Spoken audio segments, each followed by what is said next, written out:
it to sell its patent or sell its license to the fellow. It has started, okay, so to the fellow firms. So इसलिए हम बोलते सार्थक, we are about to complete unit 5. I think this is chapter 16, if I remember correctly. Yes, it is chapter 16, research and development. So we said that the optimal strategy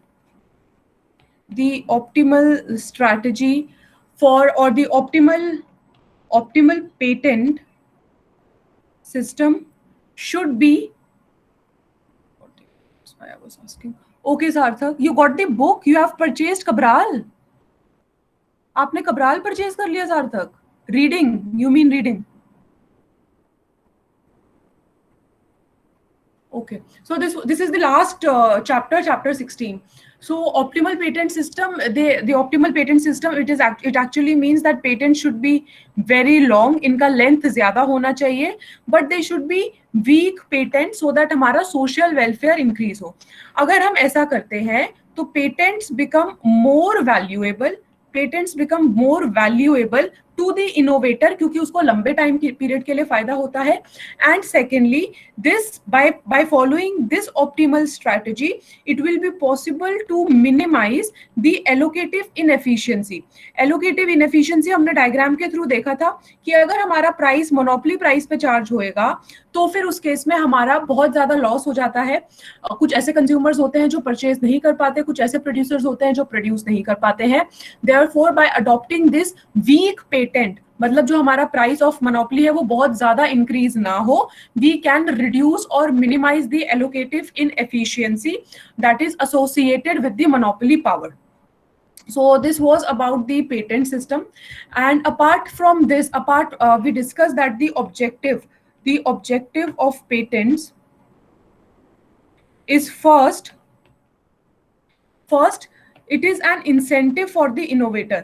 क्यों innovator को अगर हम higher price नहीं देंगे तो उसके पास कोई incentive नहीं रहेगा. So this is an incentive for the innovation.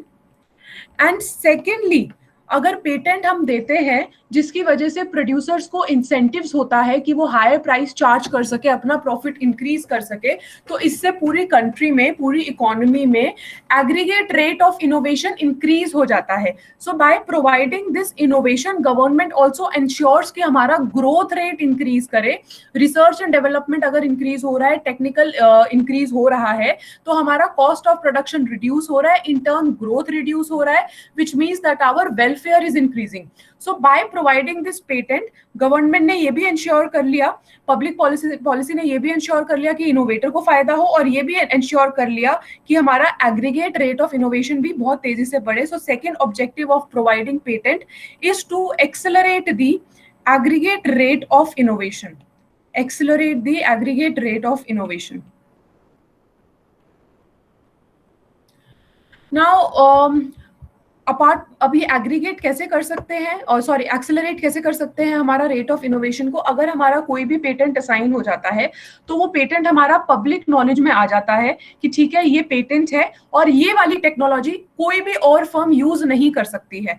तो जब हम बोलते हैं कि हमने एक पेटेंट असाइन कर लिया तो उसके साथ हमारा एक डिस्क्लोजर रिक्वायरमेंट भी होता है. There is a disclosure requirement कि इसको कोई और कंपनी यूज नहीं कर सकती है. This particular technology will be used by this particular firm who has innovated this.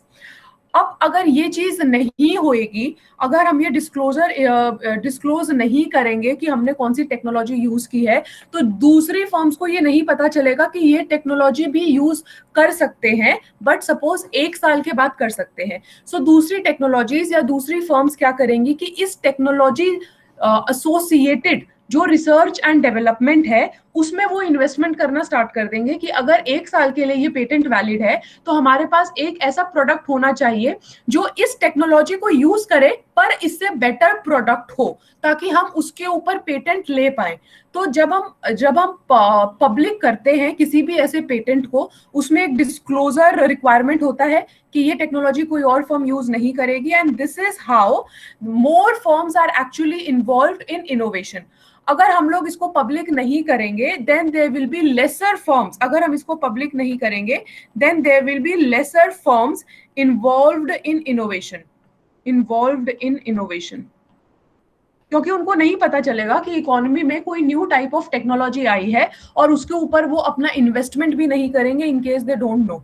So for summary we can say that an optimal patent system actually balances this incentive. First thing, balances the incentive for research and development against the cost of increased market power that is implied by the patent rights. Cost कौन सी होती है हमारी? ये होता है minimise the allocative efficiency. So when we say that the optimal patent system balances the greater incentives, that is जो patent associated incentives है, balances from the greater incentives for research and development against this cost of increased market power implied by the patent rights. I'll write this. An optimal patent system balances from greater incentives for research and development against the cost of increased market power, क्योंकि ये जो increased market power है ये allocative inefficiency create करती है, against the cost of increased market power implied by the patent rights.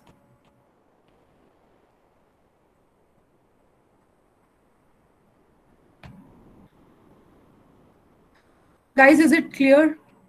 Is this page clear? Can we move on to the second part associated, that is research and development agreements?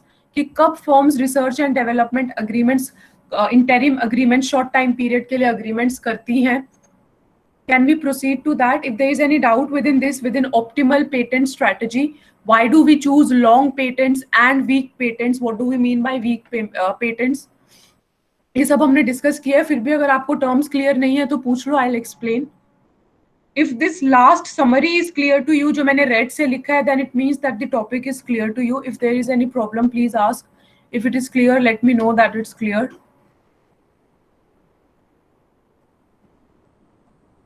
Seems only Ayushi is studying today.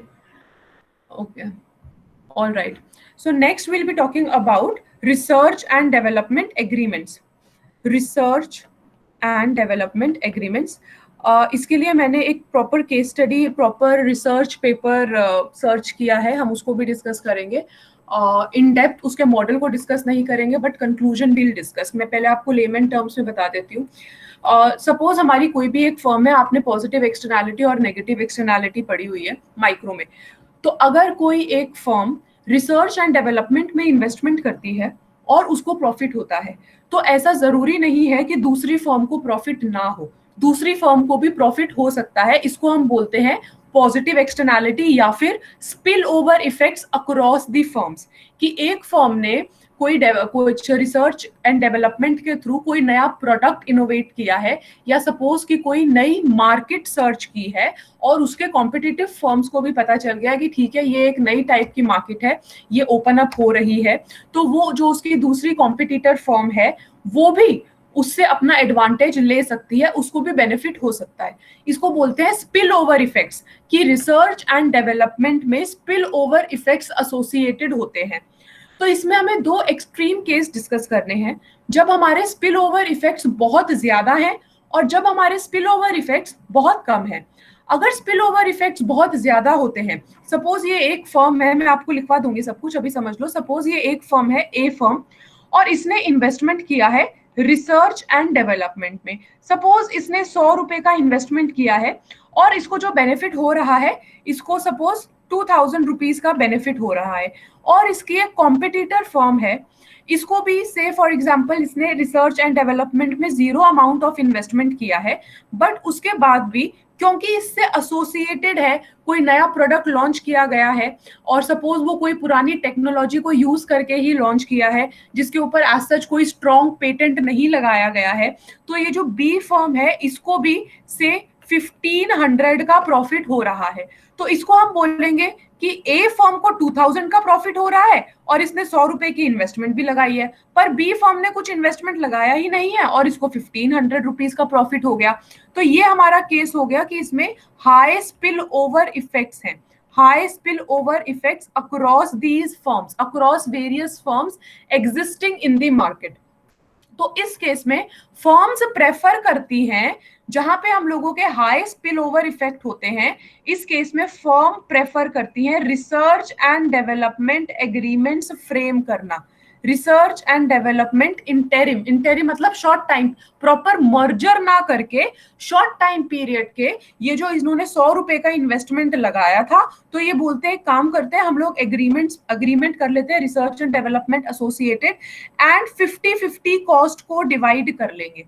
उसकी वजह से क्या होगा कि ये जो 1500, अब तो ये डायरेक्टली ओन करती है ना उस प्रोडक्ट को या उस प्रोडक्शन प्रोसेस को, तो जो ये बी फर्म को 1500 का प्रॉफिट हो रहा था, इसको एडिशनल 500 का 2000 का प्रॉफिट हो जाएगा और ये जो ए फर्म है इसका कॉस्ट डिवाइड हो जाएगा। So depending upon such scenarios, if there is high spill over effect कि दूसरी फर्म को भी ऑलमोस्ट उतना ही बेनिफिट हो रहा है जितना कि जिसने रिसर्च एंड डेवलपमेंट में इन्वेस्टमेंट किया उतना उस फर्म को हो रहा है, तो हम बोलेंगे इस केस में फर्म्स जो हैं वो एग्रीमेंट्स में जाना प्रेफर करती हैं, क्योंकि ये एलिविएट करता है, कंप्लीटली रिमूव करता है फ्री राइडर प्रॉब्लम को। फ्री राइडर प्रॉब्लम आपने पब्लिक गुड्स में डिस्कस किया होगा माइक्रो के अंदर। फ्री राइडर प्रॉब्लम होता है कि अगर अब इस ए फर्म को ऐसा लगेगा कि मैं इन्वेस्टमेंट क्यों करूं, मैं तो वेट कर लेता हूं कि बी फर्म इन्वेस्टमेंट करे, क्योंकि मैं 2000 की बजाय अपना 1500 का फायदा कर लूंगा, मैं क्यों अपने 100 रुपए की कॉस्ट भी इनकर करूं। तो ये ए फर्म वेट करता रह जाएगा। बी फर्म सोचेगा मैं इन्वेस्टमेंट क्यों करूं, ए फर्म को इन्वेस्टमेंट करने तो मुझे भी उतने का ही फायदा हो सकता है। तो ये फ्री राइड करने की कोशिश करते हैं एक दूसरे की कॉस्ट और एक दूसरे की इन्वेस्टमेंट के ऊपर। उसकी वजह से क्या होता है कि कोई भी फर्म, इकोनॉमी में ऐसे सिचुएशन भी अराइज हो सकती है कि कोई भी फर्म इन्वेस्टमेंट करे ही ना। तो ये फ्री राइडर प्रॉब्लम को कंप्लीटली अवॉइड करने के लिए और रिसर्च एंड डेवलपमेंट के साइज को इंक्रीज करने के लिए, risk associated with research and development को रिड्यूस करने के लिए firms research and development agreements में एंटर करते हैं, जिस केस में स्पिल ओवर इफेक्ट बहुत ज्यादा होता है। Guys, are we clear with this first case when the spillover effect is very high? Are we clear with this? Okay. Next case is when the spillover effect is less. So अब हम बोल रहे हैं, अच्छा इस case में क्या होगा ना, first case, I am just continuing first case, अगर यहाँ पे कोई भी फर्म इन्वेस्टमेंट नहीं करती है तो हमारा कॉस्ट रिड्यूस नहीं होगा। कॉस्ट रिड्यूस नहीं होगा तो प्राइस ऑफ प्रोडक्ट रिड्यूस नहीं होगा। प्राइस ऑफ प्रोडक्ट अगर रिड्यूस नहीं हो रहा है, इसका मतलब सोशल वेलफेयर के पर्सपेक्टिव से ये बहुत ही गलत चीज है कि जो रिसर्च एंड डेवलपमेंट में इन्वेस्टमेंट करके हम लोग प्राइस रिड्यूस कर सकते हैं, इकोनॉमीज ऑफ स्केल को बहुत अच्छे से यूज कर सकते हैं, यूटिलाइज कर सकते हैं, अपने आउटपुट को इंक्रीज कर सकते हैं। अगर वो हम नहीं कर रहे हैं, इसका मतलब हमारा सोशल वेलफेयर नहीं हो रहा है, इंक्रीज नहीं हो रहा है और हम पैरेटो ऑप्टिमल पॉइंट पे ऑपरेट नहीं कर रहे हैं। पैरेटो ऑप्टिमल जैसी चीज आपकी इंडस्ट्रियल इकोनॉमिक्स में आपके चैप्टर में मेंशन नहीं है। I am just relating it with other concepts which we studied in micro. So इसलिए बोलते हैं कि रिसर्च एंड डेवलपमेंट अग्रीमेंट भी इंपॉर्टेंट होते हैं, सोशल पर्सपेक्टिव से भी इंपॉर्टेंट होते हैं और प्राइवेट फर्म्स के पर्सपेक्टिव से भी इंपोर्टेंट होते हैं। Now second case that we are dealing with is low spillover effects. Low spillover effects. In this case, suppose कि ये जो इसमें जो ए फर्म है, ये फर्म अगर इन्वेस्टमेंट करती है 1000 रुपीज का और इसमें हाई प्रोबेबिलिटी है कि जो भी फर्म इन्वेस्टमेंट करेगी उसी को फायदा होएगा, उसी को सक्सेस मिलेगा और उसी के पास मार्केट पावर आएंगे, और जो बी फर्म है ये किसी भी तरह का एडवांटेज नहीं ले सकती है अगर ए फर्म ने इन्वेस्टमेंट किया है। तो इसका मतलब अब यहाँ पे जो हमारी एक्सटर्नैलिटी है वो कंप्लीटली अपोजिट हो गई है कि अगर ए फर्म इन्वेस्ट करेगी तो ए फर्म को ही फायदा होगा, बी को फायदा नहीं होगा, बी फर्म इन्वेस्ट करेगी तो बी को ही फायदा होगा, ए को फायदा नहीं होगा। सो इस केस में जो स्पिल ओवर इफेक्ट्स हैं they are very less. Associated with this is we are saying that when one firm expenditure increases, probability that that particular firm is first to innovate also increases, and the probability that the other firm will be, that this B firm will be innovate, this probability reduces.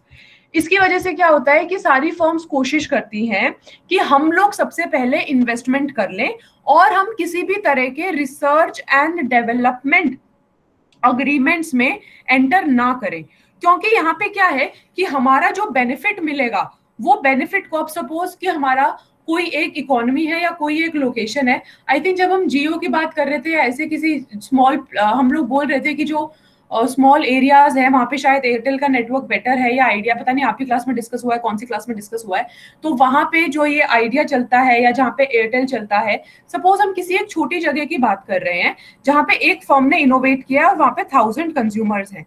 अब ये जो ए firm है ये innovate अगर कर रही है और उसके ऊपर पेटेंट ले रही है, तो फिर ये जो 1000 पीपल हैं, 1000 कंज्यूमर्स हैं, जो भी बेनिफिट होगा अगर ये इस बी के साथ अपना अग्रीमेंट कर लेगी, तो अगर इसको पर इंडिविजुअल 100 रुपीज का बेनिफिट हो रहा है तो फिर इसका बेनिफिट तो लिमिटेड है ना, ये तो सिर्फ अपना 1 लाख रुपीज का बेनिफिट डिराइव कर सकती है, क्यों ये शेयर करे बी फर्म के साथ, ये तो नहीं शेयर करेगी बी फर्म के साथ, there is no point sharing, क्योंकि यहाँ पे स्पिल ओवर इफेक्ट्स एक तो कम है, सेकेंडली हमारे कंज्यूमर्स की प्रोपोर्शन भी कम है, तो इसका जो बेनिफिट होता है वो बहुत लिमिटेड हो जाता है। और ए फॉर्म की, जैसे हमने अभी बोला है, हम एज्यूम कर रहे हैं कि ए फॉर्म के पास प्रोबेबिलिटी ज्यादा है कि अगर वो इन्वेस्ट करेगी तो उसको श्योर शॉर्ट इनोवेशन होगा ही होगा, उसको मार्केट पावर मिलेगी ही मिलेगी, वो अपना प्राइस इंक्रीज पक्का कर सकती है। इस केस में risk associated is almost zero, जब कोई रिस्क है ही नहीं और श्योर शॉर्ट इनोवेशन के बेनिफिट मिलने ही हैं, और हमें ये पता है कि अगर हमने इनोवेट कर लिया तो दूसरी फर्म को इसका फायदा हो ही नहीं सकता है, तो इसलिए वो दूसरी फर्म के साथ किसी भी तरह का रिसर्च एंड डेवलपमेंट अग्रीमेंट करना प्रेफर नहीं करेगी। तो जहां पे हमारे लो स्पिल ओवर इफेक्ट्स होते हैं वहां पे हमारे रिसर्च एंड डेवलपमेंट अग्रीमेंट्स होने के चांसेस बहुत कम होते हैं, क्योंकि अगर रिसर्च एंड डेवलपमेंट एग्रीमेंट हो भी गए तो उस केस में ये जो कंज्यूमर्स हैं ये लिमिटेड है। इट जस्ट मींस कि जो ये ए मोनोपोली पावर अटेन कर सकता था, जो प्राइस पीएम तक इंक्रीज हो सकता था, और कंज्यूमर्स लिमिटेड हैं, वो कंज्यूमर्स को इन्हीं के पास आना पड़ेगा, तो वो कंज्यूमर्स तो अपना पक्का से परचेज करेंगे ही ए से। पर अगर हम ये बोल दें कि अब ये बी भी आ गई है इकोनॉमी में, तो जो प्राइस है वो डुओपोली प्राइस हो जाएगा, and duopoly price is less than the monopoly price, keeping consumers constant. तो इस केस में तो प्रॉफिट ऑफ प्रोड्यूसर्स रिड्यूस हो गया, प्रोड्यूसर सरप्लस रिड्यूस हो गया, तो हमारा सोशल वेलफेयर भी रिड्यूस हो जाएगा। तो ये सोशल वेलफेयर के पर्सपेक्टिव से भी अच्छा नहीं है कि जहां पे हमारे लो स्पिल ओवर इफेक्ट्स हैं वहां पे किसी तरह का रिसर्च एंड डेवलपमेंट अग्रीमेंट्स किया जाए। Guys, is the second case clear? I'll write it systematically. Have you understood it? अगर कोई है जिसको कुछ नहीं समझ आया है तो प्लीज पूछ लो।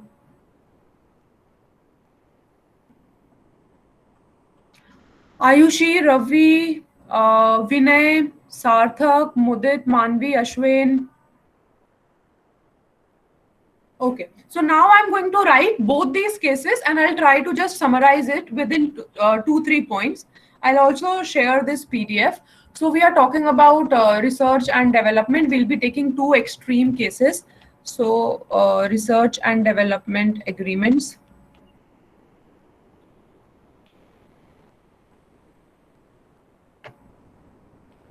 So we'll be talking about high spillover effects and low spillover.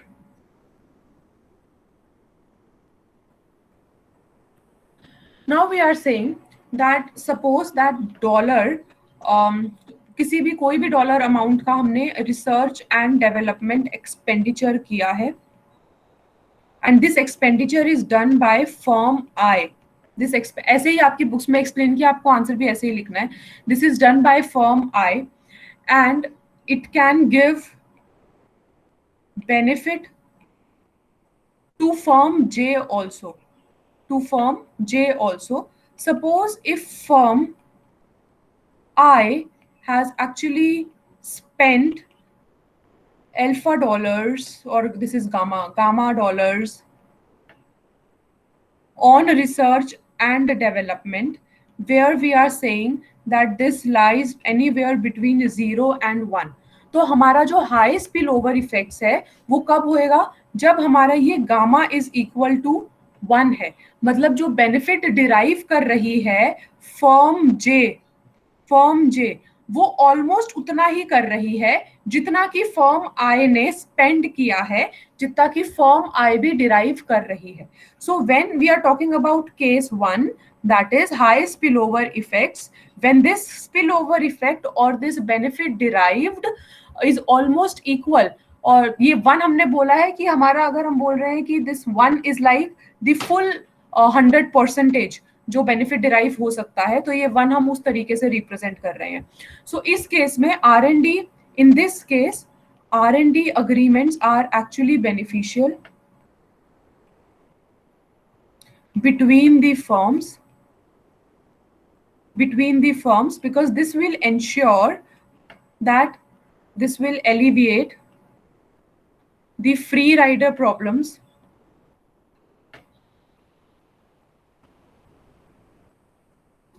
and thus it is required that there is efficiency in terms of R&D cooperation between firms. And there is another reason for cooperation is that size of research and development increases and the risk associated with research and development reduces. That is why firms prefer to have interim short-term research and development agreements with each other. Guys, is this first case clear? I have tried to write down everything. This case once more. Okay. So, Ishita, I am just explaining it again. I said that suppose there are two firms, A firm and B firm. A firm ने से 100 rupees का investment किया है और इसको benefit हो रहा है 1000 रुपीज का, और जो बी फर्म है सपोज इसने 0 रुपीज का इन्वेस्टमेंट किया है और पर इसको भी बेनिफिट हो रहा है 900 रुपीज का. सो अब ये ए फर्म सोचेगा कि क्योंकि बी फर्म को भी उतना ही ऑलमोस्ट उतना ही प्रॉफिट हो रहा है जितना कि मुझे हो रहा है, इससे अच्छा तो हम एक काम करते हैं कि हम लोग रिसर्च एंड डेवलपमेंट कोई शॉर्ट टर्म का एग्रीमेंट बना लेते हैं जिसमें हम लोग कॉस्ट को भी शेयर करेंगे और जिसमें हम लोग प्रॉफिट को भी शेयर करेंगे. तो उसकी वजह से क्या होगा, ए फर्म के लिए क्या बेनिफिशियल है कि उसका जो कॉस्ट है वो डिवाइड हो जाएगा, 50-50 हो जाएगा, और बी फर्म के लिए क्या बेनिफिशियल है कि उसको सिर्फ 50 रुपीज पे करना पड़ेगा, 50 रुपीज इन्वेस्ट करना पड़ेगा रिसर्च एंड डेवलपमेंट में, पर उसका जो प्रॉफिट एक्स्ट्रा प्रॉफिट होएगा वो 100 रुपीज का प्रॉफिट वो अर्न करेगा. अगर ये जो एक्स्ट्रा वो 100 रुपीज का प्रॉफिट अर्न कर रहा है इसमें से वो अपना कॉस्ट माइनस भी कर दे तो भी उसको जो टोटल प्रॉफिट है वो 950 का हो जाएगा.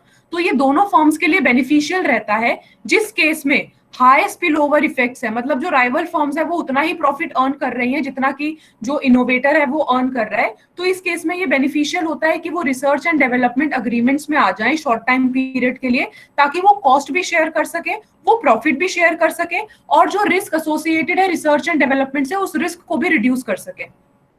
Ishita, is it clear? Okay. Now you can go through this what we have written. So high spillover effects, that is research and development expenditure firm I ने किया है, benefit firm J को भी कर रहा है. अगर firm I ने gamma dollars invest किए हैं research and development में, where this gamma is anywhere between 0 and 1, or you can say 0 to 100%, और ये gamma का profit firm J को भी हो रहा है, extreme case जहाँ पे उसको profit firm J को gamma is almost equal to 1, तो ये research and development में जाना prefer करेंगी firm I और firm J agreements में, in order to alleviate this free rider problem, ताकि social welfare increase इंक्रीज कर पाए, एफिशिएंसी इंक्रीज कर पाए, और जो रिसर्च एंड डेवलपमेंट में है एफिशिएंसी कैसे इंक्रीज होती है, प्राइस ऑफ मोनोपोली नहीं चार्ज होता है, प्राइस ऑफ डुओपोली अगर चार्ज होता है तो उस केस में हम लोग बोलते हैं सोशल वेलफेयर इंक्रीज हो रहा है, and size of research and development increase हो सकता है, ज्यादा इन्वेस्टमेंट कर सकते हैं, and risk that is associated with the investment into this research and development, that risk can also be shared among the firms into whatever share proportion that they want to. Guys, when you are done writing this, please let me know. We'll move on to the next extreme case.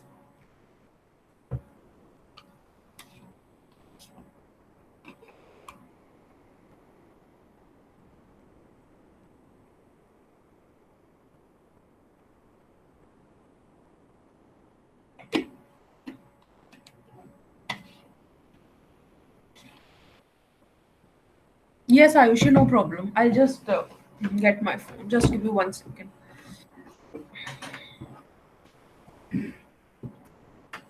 Okay, Kabir.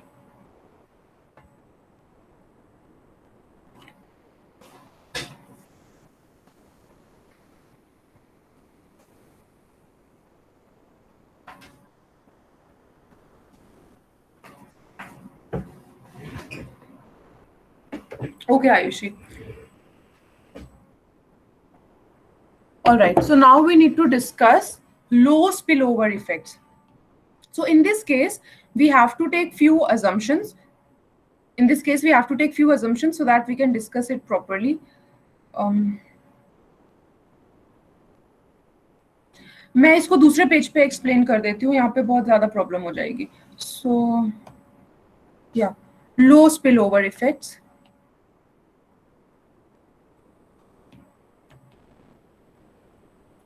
So in this case, we are saying that this is the other extreme case where gamma is almost equal to 0.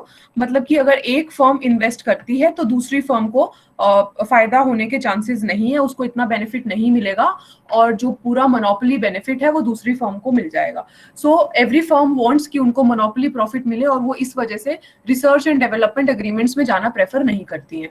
जो हमने पुराना case अभी first case discuss किया था, वहां पे तो वो कितना ही इन्वेस्टमेंट करे, दूसरी फर्म को भी ऑलमोस्ट अगर उतना ही प्रॉफिट हो रहा है तो वो एक ओलिगोपोली सिचुएशन हो जाती है. इसलिए फर्म सोचती है कि हम इससे अच्छा अग्रीमेंट्स में ही चले जाएं, ओलिगोपोली तो वैसे भी होना ही है.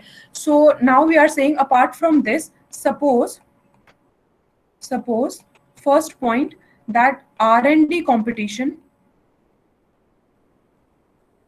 takes the form of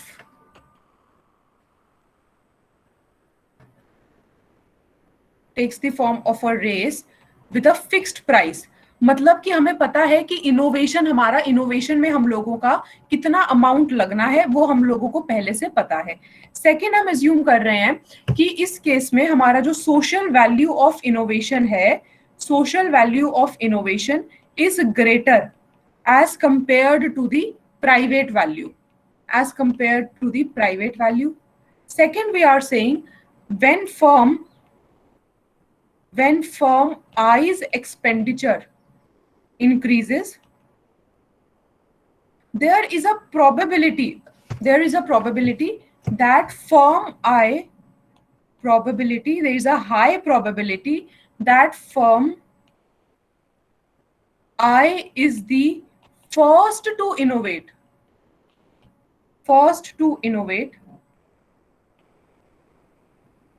Also, there is a probability that firm J will not be innovating. Firm J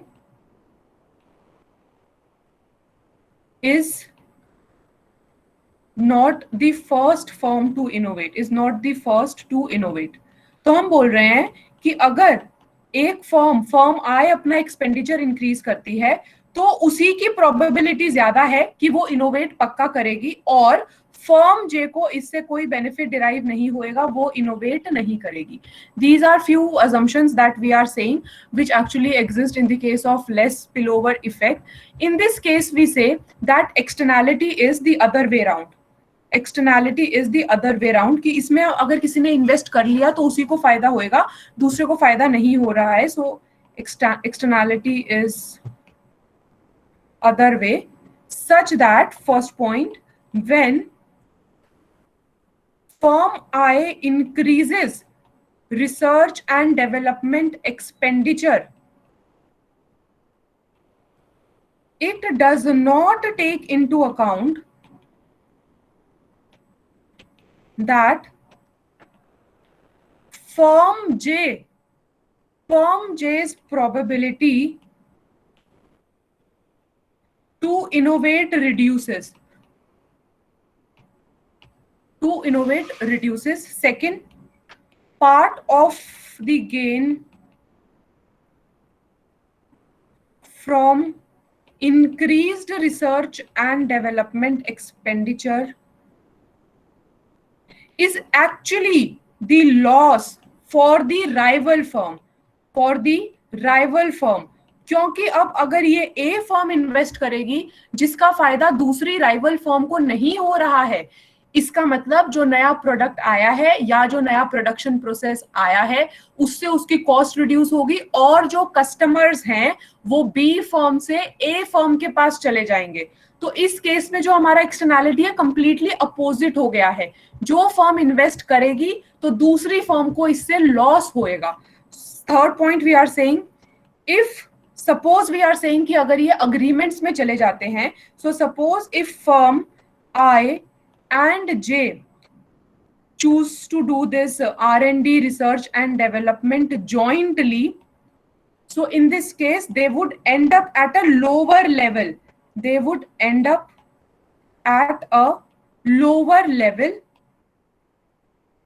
क्योंकि अब वो डुओपोली प्राइस चार्ज करेंगे. कस्टमर्स तो हमारे उतने ही लिमिटेड हैं, total customers we are saying they are limited, and innovation भी हमारी एक फिक्स्ड प्राइस की हो रही है. So this would be, if they would end up on a lower level, this would be bad for the social value also. This would be bad for the social value also, and therefore we say that actually when the spillover effects are less, it is good that the firms don't enter into the research and development agreements. Guys, is this second case clear? If not, please let me know.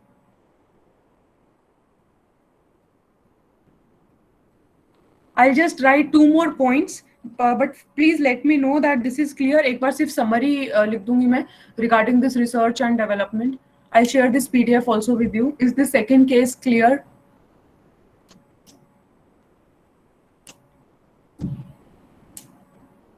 किसी को कहीं पे भी doubt है और कुछ समझ नहीं आया है तो पूछ लो. Although we'll be revising everything. Okay, so I'm just writing 2 conclusions associated with this research and development. First is that a society is better off if firms were to increase the research and development expenditure and not reduce them. Obviously research and development increase होएगा, technology improve होएगी, तभी हम लोगों का growth हो पाएगा. Second, we are saying that interim short term के लिए जो R&D अग्रीमेंट्स होते हैं, interim R&D agreements may alleviate the free rider problems,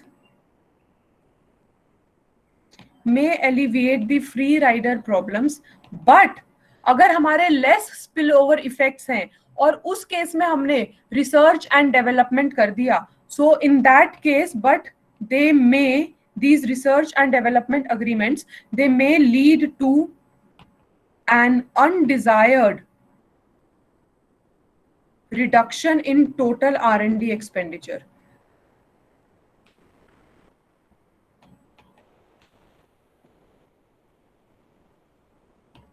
Guys, both the points clear? Are these points clear? We'll discuss one research associated with this. Let me know if everybody is done with this. I'll share the PDF and I'll just switch on to that research.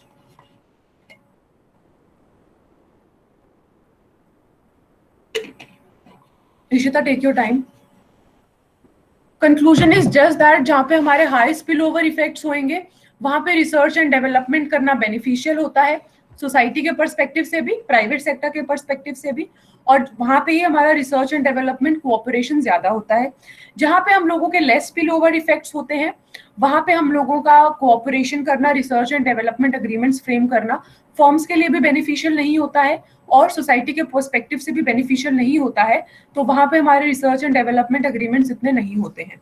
इसी से associated economist ने बहुत सारी research की हुई है। आप में से जो लोग चाहते हैं, जो मैंने कहा था केस स्टडीज के लिए भी ये हेल्पफुल रहेंगी, जो आप प्रेजेंटेशन दोगे, this unit would be helpful. तो you can also frame your own models and you can do the analysis. So I'm just opening that case study. मैं भूल जाती हूँ what is the name, क्या नाम था उसका, I don't know.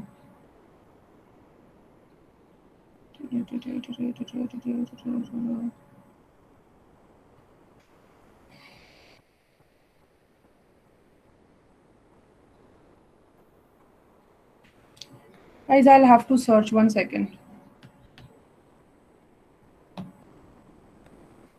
अभी डाउनलोड की थी, मैं नाम भूल गई हूँ।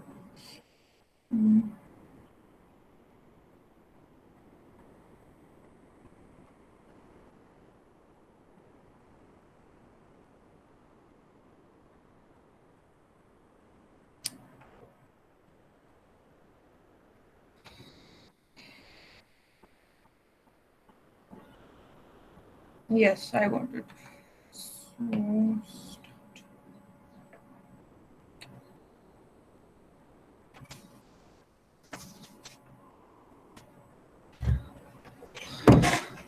guys, I hope this screen is visible.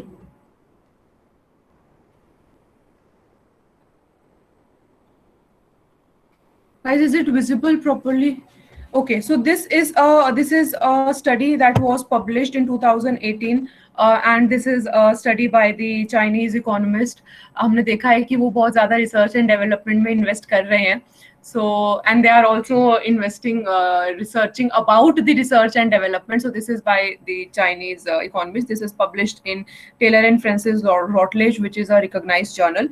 So they have analyzed I'll share this with you guys. They have analyzed the impact of spillovers on strategic research and development under uncertainty. I hope ये जो लिखा है इसका मतलब सबको clear है. They want to analyse the impact of spill over on strategic research and development under uncertainty, कि हमें नहीं पता है कि हमारा कितना स्पिल ओवर हो सकता है, नहीं हो सकता है, तो उस केस में research and development associated decisions कैसे लिए जाते हैं. So in the abstract they have mentioned, guys, are you able to read the abstract? Can you guys also read it? I will read, but it is important for you to also see. Yes, ma'am. Okay. Yash, you want to say something? No, ma'am, you were asking that. Okay. So the abstract says the study examines the impact of technological spillovers on competitive and cooperative R&D investment. So competitive मतलब जहाँ पे हम लोगों के less spillover effect होंगे, cooperative मतलब जहाँ पे हमारे high होते हैं. So they want to analyze कि अगर किसी ने technology improvement किया है तो उसके जो spillovers हैं उसके बेसिस पे रिसर्च एंड डेवलपमेंट कोऑपरेटिव होएगा या फिर कॉम्पिटिटिव होएगा. There is an uncertainty associated with it. Then it assumes that innovation size is given. अभी जो हमने फर्स्ट पॉइंट लिखा है ना अपने इसमें नोट्स में देखना, जो हमने सेकंड केस में फर्स्ट पॉइंट लिखा था कि research and development there is a race with a fixed price. Fixed price मतलब हमें इनोवेशन साइज मालूम है, and an increase in research and development increases the probability of success. वही चीज बोल रहे हैं हम लोग जो हमने थर्ड पॉइंट में लिखा हुआ है कि हमारा फर्म आए अगर इन्वेस्ट करेगा तो उसकी प्रोबेबिलिटी इंक्रीज होएगी कि वो फर्स्ट इनोवेटर बनेगा, दूसरी फर्म को कोई फायदा नहीं होएगा. So this research focuses on the symmetric equilibrium and finds that, इनके जो कंक्लूजन है, the first conclusion is the equilibrium research and development expenditure under the research and development competition may increase with the degree of spillover if the spillovers are sufficiently small. तो हम ये बोल रहे हैं कि अगर हमारे लेस स्पिलओवर इफेक्ट हैं तो उस केस में जो R&D कंपटीशन है वो इंक्रीज होता है. यही चीज हमने बोली है ना, सेकंड केस में भी हमने यही चीज बोली है, जो हमने एक्सट्रीम केस डिस्कस किया है जहां पे gamma is tending toward zero लिया है. तो स्पिल ओवर इफेक्ट्स अगर बहुत कम होते हैं तो रिसर्च एंड डेवलपमेंट कॉम्पिटिटिव होता है, कोऑपरेट नहीं करते हैं.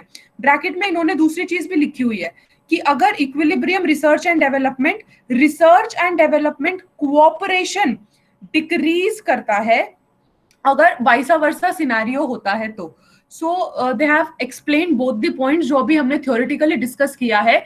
इस स्टडी ने उसको मॉडलिंग के थ्रू एक्सप्लेन किया है कि हाँ ये this is right what we are studying, ये अभी भी वैलिड है, अभी भी इस चीज को हम यूज कर सकते हैं, बिजनेस फर्म्स यूज करती हैं इस चीज को। सो देन दे से second conclusion that they have found out was under research and development competition the privately optimum research and development expenditure may overshoot the social optimum if the spillovers are sufficiently small। तो इसमें हम क्या बोल रहे हैं कि जो हमारा प्राइवेट बेनिफिट है वो ज्यादा हो जाता है, ये जो प्राइवेट बेनिफिट है ये ज्यादा हो जाता है as compared to the social optimum point अगर हमारे स्पिल ओवर कम है। क्योंकि अगर स्पिल ओवर कम होंगे इसका मतलब वो रिसर्च एंड डेवलपमेंट कोऑपरेशन नहीं करेंगे, अग्रीमेंट्स नहीं होंगे, तो जो सिंगल फर्म है वही मोनोपोली बनेगी। और अगर वो मोनोपोली बन गई तो उसके पास मार्केट पावर ज्यादा आ जाएगा। मार्केट पावर जैसे ही ज्यादा हो जाता है तो वो जो सोशली ऑप्टिमम पॉइंट है उससे कम पॉइंट पे प्रोड्यूस करती है, जो हमारा सोशल पर्सपेक्टिव से, सोशल वेलफेयर के पर्सपेक्टिव से एक अच्छी चीज नहीं होती है। So this is how they have related the research and development with the social welfare also. Third, they concluded under the research and development cooperation, the private optimum is is socially insufficient regardless the size of spillovers। मतलब अगर हम सिर्फ research and development cooperation की भी बात कर ले जहां पे दो फर्म्स डुओपोली में एक्ट कर रही हैं, अगर दो फर्म्स हैं जिन्होंने कोऑपरेशन कर लिया, अग्रीमेंट्स 2-3 फर्म ने बना लिया, तो वो डुओपोली में एक्ट करेंगी और फिर भी जो हमारा सोशल वेलफेयर पर्सपेक्टिव है उस पॉइंट से कम पॉइंट पे प्रोड्यूस करेंगी। हाँ, ये बात ट्रू है कि जो मोनोपोली होता है वहां पे हमारी इनएफिशिएंसी ज्यादा होती है as compare to the oligopoly, but oligopoly में भी इनएफिशिएंसी एग्जिस्ट करती है irrespective of the size of the spillover. ये समझ आया है? इनका एब्स्ट्रैक्ट सबको समझ आया है? They have written it very clearly. Is it clear to all? समझ आया है सबको या कंफ्यूजिंग लग रहा है? It's almost 1:30. I don't think we can